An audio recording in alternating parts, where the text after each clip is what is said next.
محمد رضا حضرات علماء جانتے ہیں کہ تقریباً 1893 ہجری میں ایک تنظیم کانپور کے مدرسہ فیض عام میں بنائی گئی اور اس میں بہت سے علماء کو دعوت دی گئی۔ اس تنظیم میں اس زمانے میں جو جلسہ ہوا، اعلیٰ حضرت امام اہل سنت فاضل بریلوی کو بھی اس اجلاس کے لیے مدعو کیا گیا۔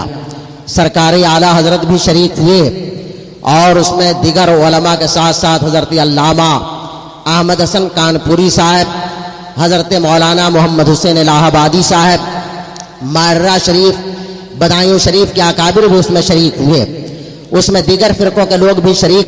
پالیسی کچھ ایسی بتائی گئی تھی کہ جس کے سبب سے ہمارے علماء شریک ہوئے، لیکن اسی جلسے میں ایک رافضی جو کنتور باربنکی کا رہنے والا تھا، جس کا نام غلام حسین کنتوری تھا، اس نے اپنی تقریر میں اپنی بدمذہبی کا اظہار کیا اور اہل سنت کے عقیدے کے برخلاف جو رافضیوں کا عقیدہ ہے کہ نبی اکرم صلی اللہ علیہ وسلم کے بعد سب سے بڑا درجہ اور خلیفہ بلا فصل کا عقیدہ جو ان کا ہے حضرت مولا علی کے بارے میں اس نے اظہار کیا۔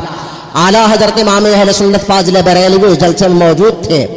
آپ نے جلسے کے بانی مولانا محمد علی منگیری، اس وقت تک اس مولانا کے حالات بہت اچھی طرح واضح نہیں تھے۔ اعلیٰ حضرت رضی اللہ تعالیٰ عنہ نے بانی جلسہ کو بتایا کہ آپ نے جو کچھ بتایا تھا جلسے کے سلسلے میں اس کے برخلاف اس شیعہ رافضی مقرر نے بیان کیا ہے، اس کا رد ہونا چاہیے، اس لیے کہ یہ جلسہ جس موضوع اور جس عنوان پر بلایا گیا ہے اس کے برخلاف یہاں رافضی نے اپنا عقیدہ بیان کیا ہے۔ یہ وہ پہلا جلسہ تھا جس کے ذریعے سے صلح کلیت کی بنیاد ڈالی جا رہی تھی۔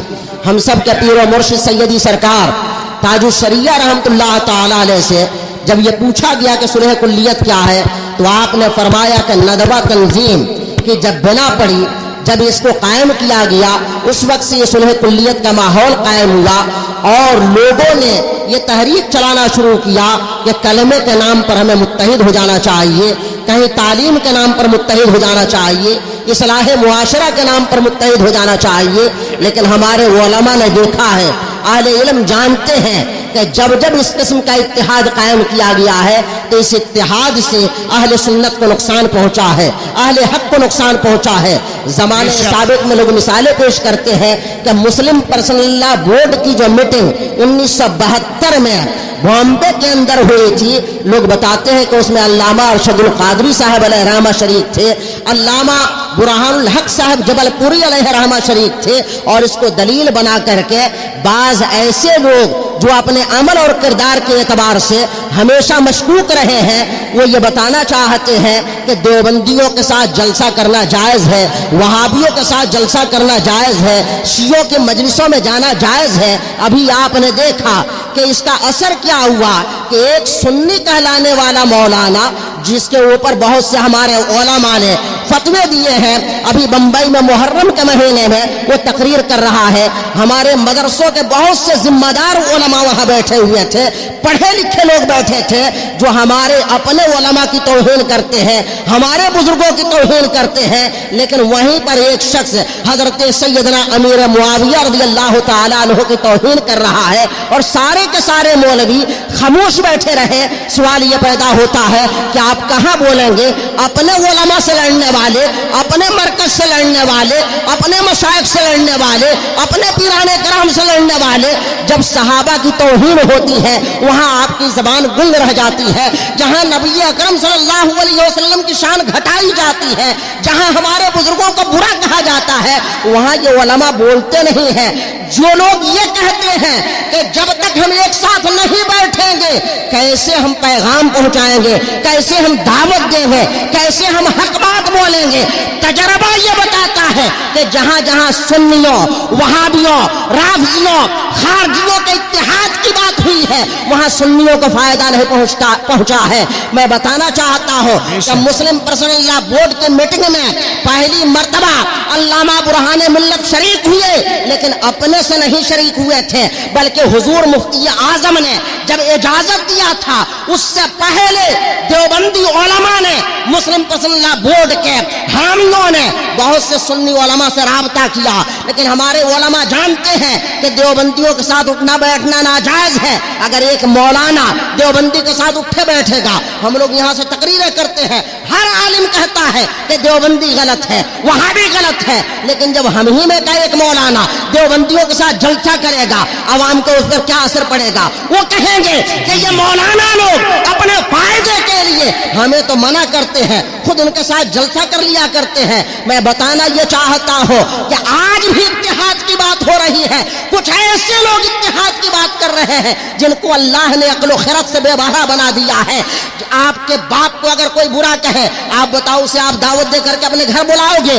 آپ کے دادا کو کوئی برا کہے، کیا آپ اسے اپنے گھر بلاؤ گے؟ آپ کے نانا کو کوئی برا کہے، کیا آپ اسے اپنے گھر بلاؤ گے؟ نہیں، کوئی عقل مند نہیں بلائے گا۔ ہمیں کوئی برا کہتا ہے، ہم اسے سلام نہیں کرتے ہیں، اس سے رشتہ ناتا ختم کر دیتے ہیں، اپنے جلسے میں نہیں بلاتے ہیں، اپنے پروگرام میں نہیں بلاتے ہیں۔ یہ کیسے لوگ ہیں جو اتحاد کی باتیں کر رہے ہیں؟ جو شخص مفتی اعظم کی توہین کرتا ہو، جو شخص مفسر اعظم حضرت جیلانی میاں علیہ رحمہ کی توہین کرتا ہو، جو شخص پس پردہ اعلیٰ حضرت کے مسلک کی توہین کرتا ہو، جو اعلیٰ حضرت کے اوپر کلام کرتا ہو، بتائیے ایسے شخص کو بلایا جا رہا ہے؟ یہ وہ شخص ہے کہ جو ہمیشہ فتنہ پیدا کرتا ہے۔ ایسے شخص کو بلایا جا رہا ہے کہ اسی کے سلسلے کا ایک مولانا جو بھاگلپور کا رہنے والا ہے، مولانا قمر احمد اشرفی، کہتا ہے کہ یہ شخص خانوادہ اشرفیہ میں جب بھی فتنہ پیدا ہوا ہے تو اس فتنے کی جڑ میں یہ شخص رہا ہے۔ میں کہنا چاہتا ہوں کہ جو شخص 50 سال سے اپنے خاندان میں فتنے پیدا کر رہا ہے، اسے بریلی میں بلا کر کے کون سے اتحاد کی بات کہی جا رہی ہے؟ میں بتانا چاہتا ہوں کہ خانوادوں کے نام پر ہم گمراہ ہونے والے نہیں ہیں، اس لیے کہ خاندان تو بہت سے ہیں، مجاور بہت سے ہیں، شہزادے بہت سے ہیں، بیٹے بہت سے ہیں، ہم نااہل بیٹوں کی بات نہیں کرتے، اور یہ اپنی طرف سے ہم نہیں کہہ رہے ہیں۔ لوگ کہہ دیں گے یہ مولانا گستاخ ہے، یہ بڑے بڑے لوگوں کی گستاخی کرتا ہے۔ میں کہتا ہوں کہ جو مولانا صحابہ کی توہین کرتا ہو، ہم ڈنکے کی چوٹ پر ایسے مولانا کی توہین کرتے ہیں اور اس کی توہین کرنا فرض سمجھتے ہیں۔ ہمارا مسلک ہی یہ ہے کہ وہ شخص جو ہمارے بزرگوں کی توہین کرے، اعلیٰ حضرت کی توہین کرے، مفتی اعظم کی توہین کرے، ہم اسے اپنا نہیں سمجھتے ہیں۔ بتاؤ جن کو اتحاد کا اتنا بخار اور ایسا ہیضہ سوار ہوا ہے، آخر انہیں کیوں نہیں پتا چلتا ہے کہ اذان ثانی کے مسئلے پر بدایوں کے ان علماء سے جن کا اعلیٰ حضرت اتنا احترام فرماتے تھے کہ کچھ پوچھنا نہیں، لیکن اعلیٰ حضرت سے اذان ثانی کے مسئلے پر اختلاف ہوا، یہ مسئلہ عقیدے کا نہیں تھا، یہ مسئلہ اصولی نہیں تھا، یہ مسئلہ بنیادی نہیں تھا۔ اعلیٰ حضرت نے بھی کہیں نہیں لکھا کہ بدایوں کے لوگ دائرہ اسلام سے خارج ہیں یا اہل سنت سے خارج ہیں۔ اس کے باوجود میں پوچھنا چاہتا ہوں، حجت الاسلام کا تعلق نہ رہا، مفتی اعظم کا تعلق نہ رہا، مفسر اعظم کا تعلق نہ رہا، صدر الشریعہ کا تعلق نہ رہا، ملک العلماء کا تعلق نہ رہا، آخر بدایوں کو 100 سال تک کیوں چھوڑ کر کے رکھا گیا؟ کیا یہ ہمارے تمام بزرگ نہیں جانتے تھے؟ ارے فتاوی رضویہ میں اور دیگر تمام فتوے کی کتابوں میں ایک مسئلہ نہیں بلکہ ہزاروں مرتبہ فرعی مسائل پر علماء نے کہیں حرام کا فتویٰ دیا ہے، کہیں ناجائز کا فتویٰ دیا ہے، کہیں کسی کو فاسق کہا ہے، کہیں کسی کو فاجر کہا ہے۔ میں کہنا چاہتا ہوں آنے والا جتنا بڑا گستاخ ہے، بلانے والا بھی اس سے کم مجرم نہیں ہے۔ وہ کیسا بیٹا ہے، وہ کیسا بھتیجا ہے، وہ کیسا پوتا ہے کہ جو اپنے باپ کے گستاخ کو بلا رہا ہے، اپنے دادا کے گستاخ کو بلا رہا ہے۔ سنو، جب ہم اجمیر کے مجاوروں کی پرواہ نہیں کرتے، کہ چھوچا کے مجاوروں کی پرواہ نہیں کرتے، جب ہم سیدی کے نام پر دھوکے میں نہیں پڑتے، تو خاندان رضا کے نام پر بھی ہم دھوکے میں پڑنے والے نہیں ہیں۔ چاہے کوئی خاندان رضا کا ہو یا کہیں اور کا ہو، اگر وہ مفتی اعظم کے نظریے کے خلاف ہے، اعلیٰ حضرت کے مسلک کے خلاف ہے، تو یاد رکھو ہم ایسے شہزادوں کی پرواہ نہیں کرتے ہیں، ہم ایسے لوگوں کی پرواہ نہیں کرتے ہیں۔ ہمارا مسلک مسلکی اعلیٰ حضرت ہے. ہمارے مسلک کا نام، ہمارے نظریے کا نام اعلیٰ حضرت ہے. جو اعلیٰ حضرت کے طریقے سے ہٹا ہوا ہے، جو مفتی اعظم کے طریقے سے ہٹا ہوا ہے، ہم ایسے لوگوں کو شہزادہ نہیں مانتے ہیں. آپ دیکھ رہے ہیں شہزادگی کے نام پر کیسے کیسے گل کھلائے جا رہے ہیں، کیسے کیسے کارنامے انجام دیے جا رہے ہیں. جو لوگ اپنے بھائیوں سے اتحاد نہیں قائم کر پا رہے ہیں، اپنے گھر والوں سے اتحاد نہیں بنا پا رہے ہیں، اپنے بھتیجوں سے اتحاد نہیں قائم کر پا رہے ہیں، وہ دوسرے لوگوں کو دعوت دے رہے ہیں کہ ہم اتحاد کرنا چاہتے ہیں. پہلے اپنے گھر میں تو اتحاد کر لو، اپنے باپ سے اتحاد کر لو. جس کا اپنے دادا کے مسلک سے اتحاد نہیں ہے وہ کسی اور سے اتحاد کیا کرے گا؟ یاد رکھو اعلیٰ حضرت کے نام پر ہم نے اعلیٰ حضرت کے جانشین حجت الاسلام کو اپنا رہنما مانا ہے، اعلیٰ حضرت کے جانشین مفتی اعظم کو اپنا رہنما مانا ہے، اعلیٰ حضرت کے جانشین جیلانی میاں علیہ رحمہ کو اپنا رہنما مانا ہے، اعلیٰ حضرت کے سچے وارث و امین حضور تاج الشریعہ کو اپنا قائد مانا ہے. خانوادے کے نام پر یہ نہیں ہے کہ بریلی شریف میں جو مل جائے ہم اس کو اپنا امام بنا لیں. کسی شریف میں اگر بات رکھی ہوتی تو یاد رکھو اجمیر کے تمام مجاور ہمارے رہنما ہوتے، لیکن اجمیر کے مجاوروں نے جب اعلیٰ حضرت کی شان میں توہین کی تو آپ نے دیکھا کہ منبر و محراب سے، درسگاہوں سے، خانقاہوں سے سادات کرام نے، علماء نے، مفتیان ذوی احترام نے ان مجاوروں کو ان کی حیثیت بتا دیا. اور ایک بات یہ بھی بتا دوں کہ آج کل خاندان کے نام پر کہ ہم فلاں کے بیٹے ہیں، ہم فلاں کے بیٹے ہیں، یاد رکھو کس کا کون بیٹا ہے اور کون بیٹی ہے اس سے کچھ فرق نہیں پڑتا ہے. اسلام میں پہلے عقیدہ ہے، صحیح سید وہ ہے جس کا عقیدہ صحیح ہو، ورنہ جتنے وہ بڑے ہیں وہ سب اپنے آپ کو سید کہتے ہیں. ارشد مدنی اپنے آپ کو سید کہتا ہے، محمود مدنی اپنے آپ کو سید کہتا ہے، الو میاں ندوی اپنے آپ کو سید کہتا ہے. لیکن کیا تم انہیں سید مانتے ہو؟ سید نہیں، ہم انہیں مسلمان نہیں مانتے ہیں. ان ظالموں کو ہم کافر و مرتد مانتے ہیں. جو نبی کا گستاخ ہو، صحابہ کا گستاخ ہو، وہ ہمارا بھائی نہیں ہو سکتا، ہم اس کے ساتھ نہیں بیٹھ سکتے ہیں. ارے جب ایک کانگریسی مسلم لیڈر بھاجپا کی میٹنگ میں نہیں جا سکتا تو یہ ملا کتنے احمق گھامڑ ہیں کہ یہ وہابیوں کے جلسے میں جا رہے ہیں، شیعوں کے جلسے میں جا رہے ہیں. ایک جاہل اناڑی آدمی اپنی بیٹی کی شادی کرتا ہے، آپ جاتے ہیں پوچھتے ہیں کہ آپ کے بھائی کہاں ہے؟ کہا کہ نہیں بھیا سے ہمارے تعلقات نہیں ہے. کیا بات ہے؟ اس نے ہماری بیٹی کو برا کہا، ہماری بیوی کو گالی دیا. تمہاری بیٹی کو برا کہے تم دعوت میں نہیں بلاتے ہو، تمہاری بیوی کو برا کہے تم دعوت میں نہیں بلاتے ہو. تمہاری بیٹی ہے، لیکن یاد رکھو حضور مفسر اعظم کسی کے بیٹے ہونے کی وجہ سے نہیں بلکہ اسلام کے علم بردار ہونے کی وجہ سے، عاشقان مصطفیٰ کے جانثار ہونے کے اعتبار سے، امام و رہنما ہونے کے اعتبار سے دنیا کے تمام سنی مسلمانوں کے رہنما اور قائد ہیں. جو انہیں کافر کہے، جو مفتی اعظم کی توہین کرے، لوگ کہتے ہیں شبیہ ہونے کے لیے خاندان میں ہونا چاہیے، وہ تو سیدوں کی توہین کر رہے ہیں. نادان اتنے بیوقوف ہیں کہ بات وہ کہتے ہیں کہ اپنی جڑ کھود ڈالتے ہیں، وہ دنیا کے ہزاروں سیدوں کی توہین کر رہے ہیں.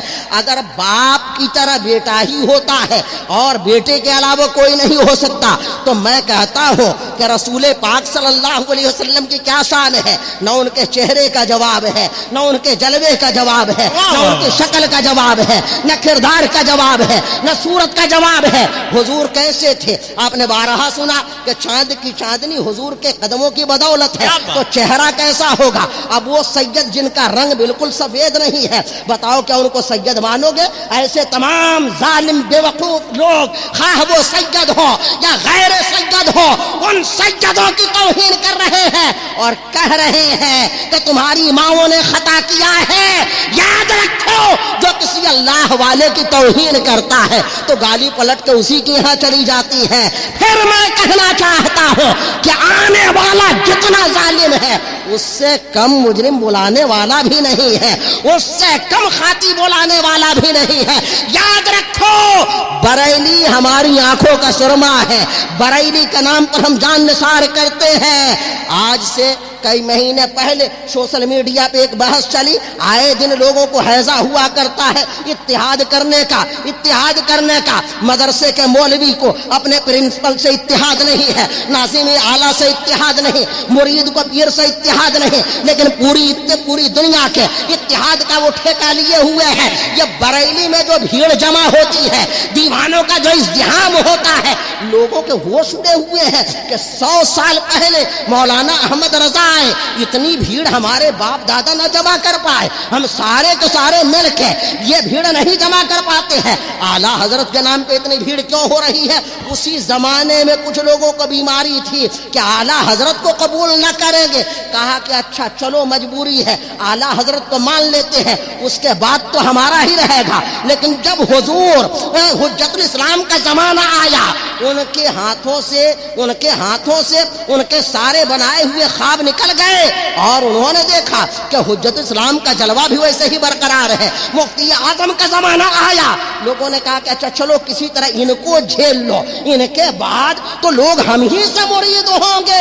لیکن لوگوں نے دیکھا کہ جہاں مفتی اعظم گئے سب کی چھٹی ہو گئی، یہ ایک بار گئے شہر کا شہر دیوانہ ہو گیا۔ اب لوگوں نے سوچا کہ اچھا چلو ان کو بھی کسی طرح برداشت کرو، علامہ اختر رضا خان ازہری وہ تو یہ سب نہیں کریں گے۔ لیکن دنیا نے دیکھا، اہل علم نے دیکھا، اہل ہوش و حواس نے دیکھا کہ تاج الشریعہ کا زمانہ آیا تو عجیب زمانہ تھا۔ مفتی اعظم امریکہ نہیں گئے، مفتی اعظم ترکیہ نہیں گئے، اعلیٰ حضرت افغانستان، اعلیٰ حضرت دوسرے ملکوں میں نہیں گئے، انڈیا میں رہے۔ لیکن تاج الشریعہ پیدا بریلی میں ہو رہے ہیں، تعلیم بریلی میں حاصل کر رہے ہیں، کچھ دنوں کے لیے مصر جا رہے ہیں، لیکن جب لوٹ کے آتے ہیں تو ان کے نانا سرکار مفتی اعظم ان کا استقبال فرماتے ہیں اور دنیا والوں کو بتا دیتے ہیں کہ بریلی کے نام پر دھوکہ نہ کھانا۔